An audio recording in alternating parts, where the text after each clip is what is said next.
नमस्कार। कक्षा 10 का जो अपना मैथ्स का जो रिवीजन का अपना जो सिलेबस चल रहा था, उसमें आज आपका स्वागत है। आज हम पढ़ेंगे चैप्टर नंबर 3, जिसका नाम है बहुपद। बहुपद में हम निम्न चीज़ों को पढ़ने जा रहे हैं। सबसे पहले बहुपद के बारे में पढ़ेंगे, क्या होता है। उसके बाद हम बहुपद में शून्याङ्कों और गुणांकों के बीच संबंध स्थापित करेंगे। उसमें मैंने 3 क्वेश्चन लिए हैं अलग अलग टाइप्स के। इसमें लगभग सारे क्वेश्चन है वो कवर हो जाएंगे। उसके बाद बहुपद ज्ञात करना है यदि आपको दिया हो शून्याङ्कों का योग और शून्याङ्कों का गुणनफल। और उसके बीच में हम द्विघाती बहुपद के बारे में उसके कुछ बात चर्चा करेंगे। और उसके बाद हम पढ़ेंगे विभाजन एल्गोरिथम या कलन विधि, विभाजन विधि। एक बहुपद में किसी दूसरे बहुपद का भाग देंगे, और यदि कुछ शून्याङ्क दिए हो तो कुछ शून्याङ्क बाकी शून्याङ्क है वो हम ज्ञात करेंगे इस विधि से। सबसे पहले बहुपद के बारे में पढ़ते हैं। बहुपद के बारे में पढ़ने से पहले जो गणित में हम आसान चीज़ें पढ़ते हैं, एक तो अचर और एक चर। चर वो होते हैं जिसका मान कभी नहीं अलग अलग स्टेप्स में बदलता रहता है, और अचर वो जिनका मान कभी नहीं बदलता। चर और अचर के मेल से कुछ गणितीय संक्रियाओं का उपयोग करके, गणितीय मूलभूत संक्रियाएं जैसे जोड़ना, घटाना, गुणा करना और भाग करना, इन सब का उपयोग करके यदि हम चर और अचर का उपयोग करके हम व्यंजक बनाते हैं। जैसे चर हमने x लिया, अचर हम जैसे 5 ले लें तो 5 + x ये एक व्यंजक बन गया। और इन व्यंजक, ये जो व्यंजक है वो बहुपद कहलाता है। व्यंजक है वही बहुपद बन जाता है यदि चर की जो घात है, चर की घात है वो पूर्ण संख्या हो। चर की घात है वो पूर्ण संख्या हो। पूर्ण संख्या का मतलब 0, 1, 2, 3 इस तरीके से अनंत तक जाए। लेकिन कहीं पर माइनस की या सही बटा में वो जो भिन्न के रूप में वो नहीं होती है, तो हम उसी व्यंजक को बहुपद बोल देते हैं। जैसे 3x की घात 2 + 5 ये बहुपद है अपना, क्योंकि चर की घात है वो 2 है जो कि पूर्ण संख्या है। लेकिन कहीं ऐसे लिखा हो 3/x + 7, यहाँ चर की घात है, ऊपर ले जाएंगे तो माइनस की हो जाएगी, ये बहुपद नहीं है। और जैसे लिखा हो कि केवल 3 की बात करें तो 3 बहुपद है कि नहीं? हाँ, 3 बहुपद है, क्योंकि इसके गुणा में हम x की घात 0 ले सकते हैं और 0 एक पूर्ण संख्या है, तो ये अचर बहुपद कहलाता है।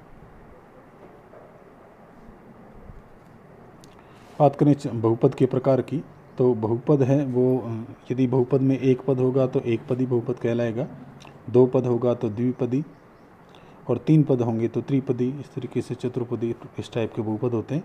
जैसे एक पद है 5x, द्विपदी है तो 5x + 2 हो गया। त्रिपदी है जैसे 5x² + 3x + 3 हो गया या 4 हो गया, जो भी है। तो एक पदी, द्विपदी और त्रिपदी इस तरीके के बहुपद हम पढ़ते हैं। अब बात करते हैं बहुपद की घात की। बहुपद में जो चर की अधिकतम घात होगी हम उसको बहुपद की घात बोलेंगे। चर की अधिकतम घात, जैसे कहीं पर बहुपद लिखा हो f(x) = 3x² + 5x और +4, तो इसमें चर x है और x की अधिकतम घात है वो 2 है, तो ये 2 घात का बहुपद हो जाएगा। इस तरीके से यदि कोई बहुपद g(x) लिखा हो 5x की घात 7, 3x + 4, तो इसमें चर की अधिकतम घात 7 है, तो ये 7 घात का बहुपद हो जाएगा। ये हुआ पूरा बहुपद के बारे में। अब हम पढ़ते हैं बहुपद के शून्याङ्क। बहुपद के शून्याङ्क क्या होते हैं? बहुपद का शून्याङ्क चर का वो मान होता है, बहुपद का शून्याङ्क चर का वो मान होता है जो उस बहुपद को शून्य कर दे। चर का वो मान जो उस बहुपद को शून्य कर दे, बहुपद का शून्याङ्क कहलाता है। पढ़ें यदि इस पर बेस्ट क्वेश्चन 3 हमने क्वेश्चन लिए हैं। पहला है 4x² + 8x। इसके शून्याङ्कों और गुणांकों के बीच में संबंध हम स्थापित करेंगे। हम इसको मान लें f(x) = 4x² + 8x। इसके यदि करें गुणनखंड तो 4 आया कॉमन, x भी आया कॉमन, तो 4 से भाग देंगे, x बचा और यहाँ 2 बचा। बहुपद के जो शून्याङ्क है बहुपद को शून्य करेगा। यहाँ बहुपद को हम शून्य कर दें, f(x) = यदि शून्य कर दें तो ये हो जाएगा 4x, x + 2 = 0। लेकिन 4 तो कभी 0 के बराबर नहीं होता, इसका मतलब x गुणा में x + 2 है वो 0 के बराबर है। अब यदि दो संख्याओं का गुणा 0 हो तो या तो पहली 0 या फिर दूसरी 0, तो हम दोनों को ही 0 कर लेते हैं। तो x का एक तो मान हो गया 0 और x का एक मान हो गया -2। तो इसकी दो शून्यांक आए, एक को अल्फा मान लें, एक को बीटा मान लें। तो ये दो शून्यांक आ गए। अब हमें शून्यांकों और गुणांकों के बीच में संबंध है वो स्थापित करना है। इससे पहले हम थोड़ा सा एक द्विघाती बहुपद के बारे में पढ़ लें। द्विघाती बहुपद होता है वो है f(x) बराबर ax² प्लस bx और प्लस में c। यदि हम इसके शून्यांक मान लें, एक तो अल्फ़ा और एक बीटा, तो इसका मतलब ये हो गया कि यहाँ चर x है तो x के दो मान हो गए, एक तो अल्फ़ा और एक बीटा। x के दो मान है अल्फ़ा और बीटा। इसका मतलब यदि हम इसे अल्फ़ा को ले जाएं तो x माइनस अल्फ़ा और x माइनस बीटा ये इसके गुणनखंड है। x माइनस अल्फ़ा और x माइनस बीटा इस f(x) के गुणनखंड होंगे। और हम इसको मान लेते हैं कि f(x) बराबर है ax² प्लस bx और प्लस c। अच्छा, ये दो ही गुणनखंड है तो इन दोनों का गुणा है वो इसके बराबर होगा। और गुणा में यदि मान लें कि कुछ स्थिरांक, कुछ नियतांक वगैरह है, अचर पद है, कोई अचर के मान लेते हैं, तो यहाँ थोड़ा सा इसको हल करें। ax² प्लस bx और प्लस c, के को बाहर रखें, इनको गुणा कर दें, ये हो जाएगा x गुणा x² माइनस x बीटा और ये हो जाएगा minus x alpha. Alpha beta को गुणा करें तो प्लस का चिन्ह हो गया बीटा। x² प्लस bx और प्लस c बराबर हो गया कि ये x² यहाँ से माइनस कॉमन ले लें तो यहाँ अल्फ़ा बचा और यहाँ बचा बीटा प्लस x प्लस में अल्फ़ा बीटा। के से अंदर गुणा कर दें, ये अपना चल रहा है ax² plus bx plus c बराबर के बाहर है x² माइनस अल्फ़ा प्लस के से अंदर गुणा कर रहे थे ax² प्लस bx और प्लस c, के x² माइनस के अल्फ़ा प्लस बीटा इंटू में x और प्लस में के अल्फ़ा बीटा। यदि हम यहाँ तुलना करें चर के गुणांकों की, तो यहाँ x के चर की घात 2 है, यहाँ 2 है, गुणांक की तुलना कर दें तो a बराबर आ गया k और ये b बराबर हो गया पूरा ये माइनस का k अल्फ़ा प्लस बीटा और ये c बराबर हो गया k अल्फ़ा बीटा। थोड़ा सा हल करें, a का मान तो k हो गया, ये माइनस दोनों तरफ गुणा कर दें तो माइनस का b और ये k इधर बटे में आए तो ये हो गया अल्फ़ा प्लस बीटा का मान, और इधर ये k बटे में आए तो c बटे k हो गया अल्फ़ा बीटा। यहाँ से देखें तो a तो k के बराबर है तो यहाँ से अल्फ़ा प्लस बीटा अपने बराबर हो जाएगा माइनस का b बटे k का मान हो गया a, और यहाँ से अल्फ़ा बीटा बराबर हो जाएगा c और k का मान है a, तो c बटे, यानी शून्यांकों का योग हो गया माइनस b बटे a और शून्यांकों का गुणनफल हो गया c बटे a। यहाँ c a ये क्या है हम देख लेते हैं एक बार। a है वो है x² का गुणांक, x² के गुणा का अंक, b है वो है x का गुणांक, c है वो है अचर पद। अब इसी क्वेश्चन में हम करें शून्यांकों और गुणांकों के बीच संबंध स्थापित करें, तो यहाँ से हमारा अल्फ़ा का मान तो 0 हो गया, बीटा का मान हो गया -2। योग करें शून्यांकों का योग, तो योग है 0 - 2 यानी कि -2। अपने तरीके से इस तरीके से करें शून्यांकों का योग, तो ये होता है माइनस का चिन्ह, b हो गया x का गुणांक और बटे x² का गुणांक।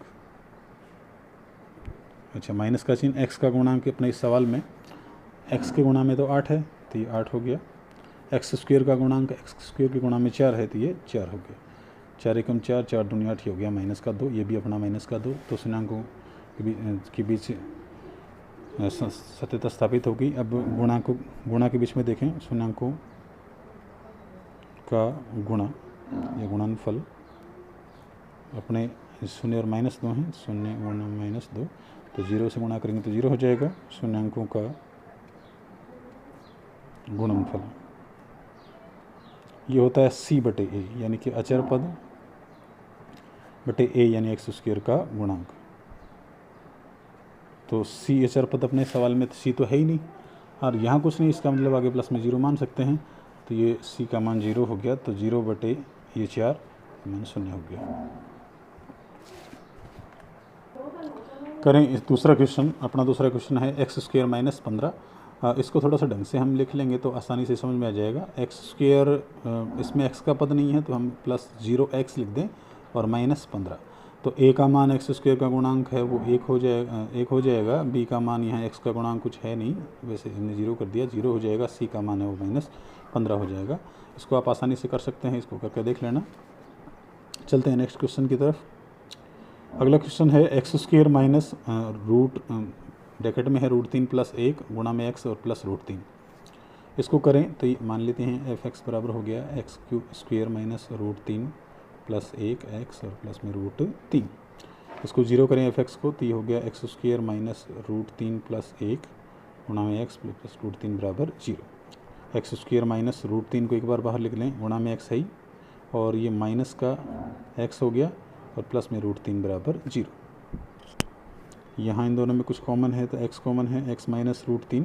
यहाँ ध्यान रखें माइनस का √3 लेके आना, लेकिन यहाँ प्लस का है इसलिए माइनस कॉमन ले लेते हैं। ये बच जाएगा x माइनस √3 बराबर 0। ब्रैकेट वाला हमेशा कॉमन आता है, x माइनस √3, ये हो जाएगा x, यहाँ कुछ नहीं बचा तो माइनस का 1 बराबर 0। दो संख्याओं का गुणा 0 तो या तो पहली 0 या फिर दूसरी 0, हम करते हैं दोनों ही 0। x का मान आ गया यहाँ 1 और यहाँ x का मान आ गया √3। ये हमारा अल्फ़ा हो गया और ये हमारा बीटा हो गया। तो शून्यांकों का योग करें, शून्यांकों का योग तो यहाँ से हो गया √3 और प्लस 1। शून्यांकों का योग हम अपने तरीके से करें तो पहला होता है माइनस का b यानी कि x का गुणांक और बटे x² का गुणांक। तो माइनस का x का गुणांक, x का गुणांक इस सवाल में कुछ नहीं है,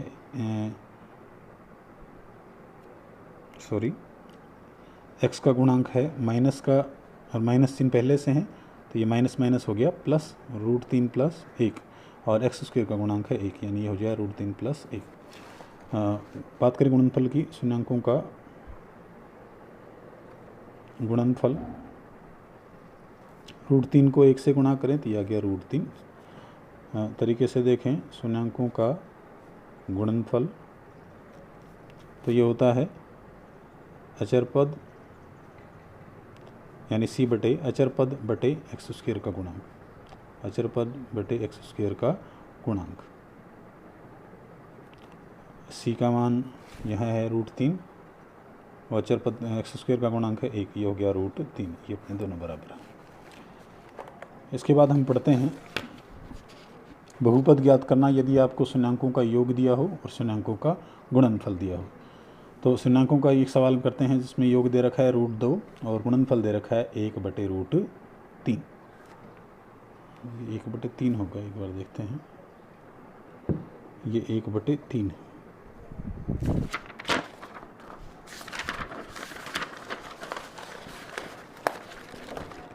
शून्यांक हम मान लेते हैं।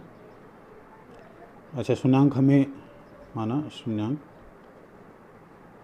अल्फ़ा और बीटा है, अल्फ़ा और बीटा है, और यहाँ जो हमारे ये जो शून्यांक दे रखे हैं वो द्विघाती बहुपद के हैं। तो शून्यांकों का योग हो गया √2 दे रखा है ना, और शून्यांकों का गुणनफल हो गया 1 बटा 3। अल्फ़ा बीटा बराबर हो गया 1 बटा 3। यदि हम थोड़ा सा पीछे से देखें कि हमारा था f(x) बराबर ax² + bx + c बराबर हमने करा था kx², एक बार देख लेना आप एक बार, ये है k गुणा में अल्फ़ा प्लस बीटा गुणा में x और प्लस में k अल्फ़ा बीटा। यहाँ रखें मान